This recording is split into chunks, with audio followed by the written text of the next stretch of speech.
इयत्ता 6वीच्या पुस्तकातील मला मोठं व्हायचंय हा पाठ पाहणार आहोत। या पाठाच्या लेखिका आहेत प्रियवंता करंडे। त्यांचा जन्म झालेला आहे 1946। आता आपण या लेखिकेविषयी काही माहिती पाहूयात। त्यांनी काय काय लिहिलेलं आहे तर त्यांनी बाल, किशोर व कुमारवयीन मुलांसाठी लेखन करणाऱ्या कवयित्री व कथा लेखिका आहेत त्या।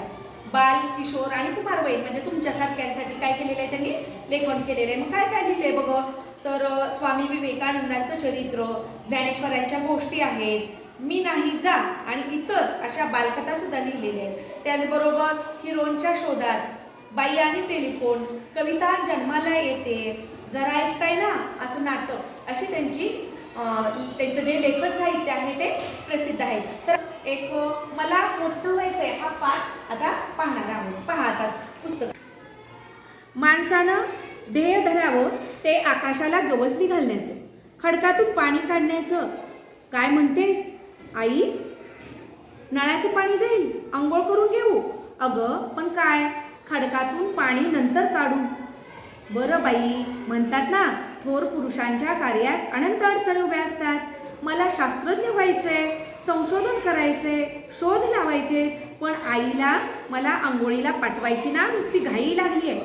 आता सांगा, न्यूटनला जर अशी घाई कोणी केली असती तर गुरुत्वाकर्षणाचा शोध लावू शकला असता का तो? सफरचंद खाली पडताना त्यानं पाहिलं तेव्हा त्याच्या मनात आलं की हे सफरचंद खालीच का पडलं, वर का गेलं नाही? काय म्हणते ताई, मला वर फेकलं तर मी देखील खाली पडेन धाडकन, बरोबर। तर काय सांगत होतो, न्यूटन झाडाखाली बसून शांतपणे विचार करत असताना असा त्याच्या ताईनं, आईनं, आजीनं त्रास दिला असता तर त्याला शोध लावता आला असता का? नाही ना। आता मी देखील वैज्ञानिक शोध लावण्यासाठी घरातच माझी लॅब बनवली आहे। मायक्रोस्कोप, टेस्ट ट्यूब, काचेची पात्र, सगळं आणून ठेवले। पुस्तकांचा तर डोंगरच रचलाय। आता पुस्तक उघडून वाचायचं तेवढं काम आहे। टिपणं काढण्यासाठी कागदांचे ताव आणले, शाईच्या बाटल्याही तयार ठेवल्या आहेत। काय म्हणतेस आई, आत्ताच्या आत्ता आंघोळीला उठू, नाहीतर पाणी जाईल आणि मला त्या बाटल्यातल्या शाईनं आंघोळ करावी लागेल। उद्या मी मोठा शास्त्रज्ञ झालो की हीच आई मिरवणार माझ्या बक्षीस समारंभात। काय ग ताई, चिडतेस कशाला? शास्त्रज्ञ होणं म्हणजे इतकं सोपं नाही काय? असू दे, माझा निश्चय दांडगा आहे, मी शास्त्रज्ञ होणारच। पण आता कुठला शोध लावू बरं? या आधीच्या शास्त्रज्ञांनी तर सगळेच शोध लावलेत, माझ्यासाठी काही काम शिल्लक ठेवले असं वाटत नाही। लसीकरण, अणु, परमाणु, विद्युत शक्ती, आता मी कसला बरं शोध लावू? काय म्हणतेस आई, माझी निळी पॅन्ट शोधू? कपड्यांच्या बोळ्यांसुद्धा तू शोधलीस काय?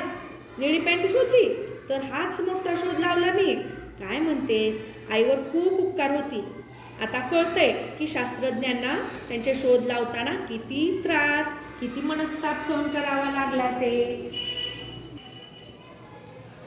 तर पहा, आता आपल्या लक्षात येईल की हा छोटा मुलगा तुमच्यासारखा आहे आणि तो काय म्हणतोय, मला शास्त्रज्ञ व्हायचंय।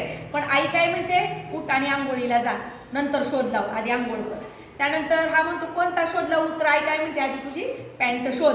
म्हणजे तुम्ही घरातली कामं आधी करायला पाहिजेत, वेळेवर उठलं पाहिजे, आंघोळ केली पाहिजे, तुमचे कपडे व्यवस्थित ठेवले पाहिजेत, असं आईचं म्हणणं आहे। नंतर शोध लावू। त्यात अजून काय आपल्याला या पाठातून कळतो तर त्या मुलांनी काय केलंय, खूप पुस्तकं साठवलेली आहेत।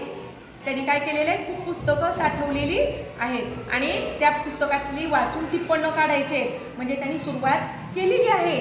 पुस्तकं गोळा केलेली आहेत, फक्त आता वाचायची बाकी आहे, पण महत्त्वाचंच काम बाकी आहे, ते वाचलं पाहिजे। तुम्ही सुद्धा काय करा, खूप पुस्तकं